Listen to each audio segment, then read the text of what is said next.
What's up, Lego builders? Welcome back to Coconut Brick Studios. I've been distracting myself with the base and the landing pad for the past 4 or 5 updates, but there's one part of the mock that's been lurking in the back of my mind like a hungry Gundark, and that is the trench. This is going to be a state-of-the-art subterranean steel path, equipped with lights, floor grates, and ladders leading up to the surface. But as of right now, I'm not really sure how all that's going to come together. I also have a massive Lego haul and some very cool minifigs to showcase. But it's time to don some comfy Jedi robes, execute Order 66 on that like button, and let's get building. I'm excited to start this week with a massive Lego haul. Massive, not in the amount of pieces, but in the size of them. I've had my eye on the 16 by 16 Technic bricks for quite some time now and finally pulled the trigger and bought over 40 of them.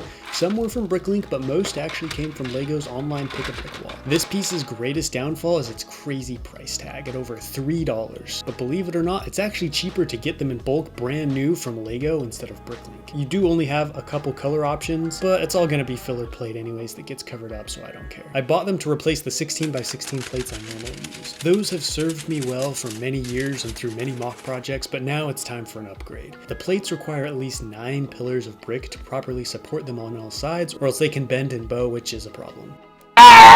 The 16 by 16 brick is much sturdier and only needs 4 pillars to support it with nothing in the middle. This makes them much easier and more efficient to build with. They do cost more than the plates, but when you take into account how much less filler brick is needed, I feel like the cost evens out more and the 16 by 16 brick is the better option. That means now I have all the parts needed to start laying out the trench. I'm going to start by laying out the rest of the ground in front of the base. I want to make sure the trench is far away from the entrance, that way vehicles can easily get in and out. So I'm placing 2 rows of filler brick for some nice separation. Once that's done, I'm going to hop over to the other side of the mock where the prison pit is and do the same thing. That was a fever dream. I've been wanting to work with these bricks for so long and I can't wait to get more. I have one side done, but before I can plate off over here where the wastelands are, I need to figure out how wide the trench will be because that will dictate where the next row of filler bricks starts. So now I'm going to build a little trench prototype. This isn't a hastily dug dirt hole on the front lines of battle, so I figured this would be more sophisticated and complete with metal floors and walls. I also ran a couple floor grates on either side of the walkway, that way dirt and mud can be sprayed off into them to keep the trench floor clean. This will also help with the detailing since the rest of the ground will be pretty flat and uninteresting. Lining the trench floor will be angled walls, and here's where I finally get to work off some reference material. I found some good pictures of trench walls used on Mimban. They look like corrugated steel panels with a sloping base at the bottom. To replicate that, I'm running a couple rows of Chi-slopes along the bottom and the panels will rest atop those. The panels themselves should be pretty easy. I built them out of dark bluish gray plate to match the right color and ran rows of 1 by plate down the front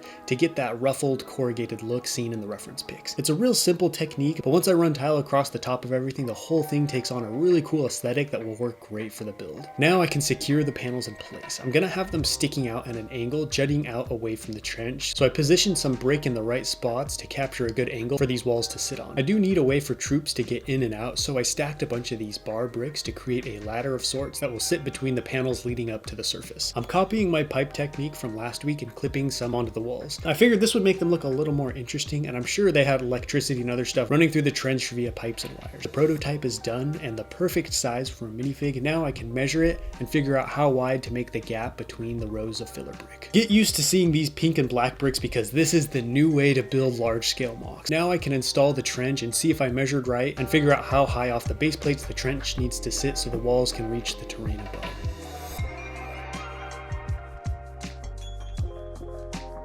I have some good news regarding the trench, but first, there's something I want to show you by the storage silos. Last week, I lamented how the ground just wasn't looking right. Something was off. Some of you suggested it was too flat, and I agree, so I added some clumps of wedge plate to create variation in the terrain and help it look more realistic. It already looks much better, and as I add more wedge plate, it'll continue to improve. While watching the prison escape scene with Han and Chewie, I noticed there were random poles or antennas sprinkled throughout the base, so I threw in a few of those. I don't know what they do, but I'll use anything I can to help fill up space in the base compound. Let me know in the comments what you think the purpose of these should be. With that out of the way, I can show you what the trench is looking like. Building that small section earlier allowed me to calculate its width and unlock a whole lot of progress. I was able to lay out the entire trench outline, and now I can easily plate off the rest of the mock and finish the wasteland area. Another nice thing about these 16 by 16 bricks is I can easily stack them to create multiple levels and get a more rough, uneven look with the final terrain. The trench walls turn to the left here and then back to the right further down, creating a pop pop out that when finished will hopefully look like this. Initially, I was going to have it in the center of the mock, but I decided to move and center it in front of this corridor since that's where the Juggernaut's coming from,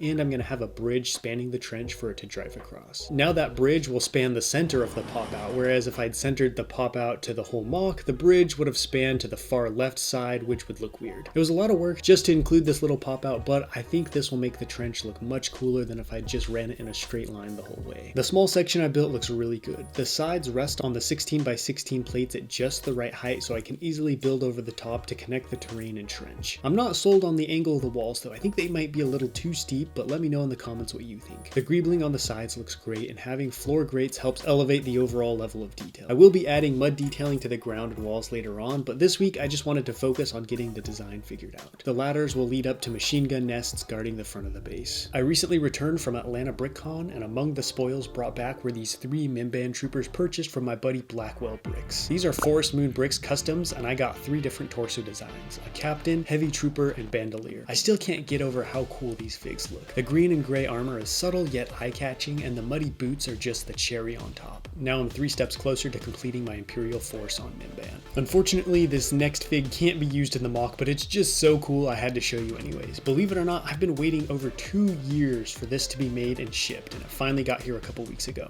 It's a custom kit Fisto fig done by Bagel Studios on Instagram. I've never seen a minifig with this much accuracy and detail. It comes with 2 heads if you want a more jovial looking kit Fisto face, and the fun doesn't stop there. Also included is this stunning custom lightsaber hilt and blade, and you've even got buttons on there for turning the lightsaber on and off. Just look at the comparison between this guy and the official minifigure. Talk about you versus the guy she told you not to worry about. I think it's high time LEGO gave us a remake. Too bad Kit Fisto gets cooked by Darth Sidious in about 15 seconds and can't show up on Mimban. But I did create this potential option. It's a custom alien Jedi of some unknown species. I like to think of him as a rogue traveling warrior. I gave him a sun hat for protection and a small ponytail on the back of the head for some extra personality. Because we don't know of any Jedi on Mimban at this time, I thought it might be cool to make up a story having him soloing some Imperial troopers outside the base perimeter. He does still need a name, so if you have any suggestions, drop them down below in the comments. Speaking of the base, I might as well do a little work on it before the weekends. I need to get the back tiled off. I don't plan on having anything noteworthy over here, so plate and tile placement doesn't really matter. I did have a major jolt of inspiration while working over here. I realized that this little corner is the perfect spot for some stairs. I've been talking about how there's no way for people to get down from the landing, and this edge won't work because the yellow girders and pipes are in the way. The other side is where the gantry crane and repair bay are, so people will be working and moving vehicle parts around. So I'm gonna build a real simple set of stairs so people can finally get down to the base floor without needing a slide. Cleaning carts might pose some issues though. I tiled off each step to match the rest of the base aesthetic and went with dark bluish gray parts to help it stand out better against the light bluish gray floor. I don't want the stairway to be too long, so I put a landing at the top with more stairs leading off to the right to cut down on the length. I'm really happy I decided to tile off the back of the base because I've been trying to figure out where to put the stairs for weeks, so that's a big thing I can check off the to-do list.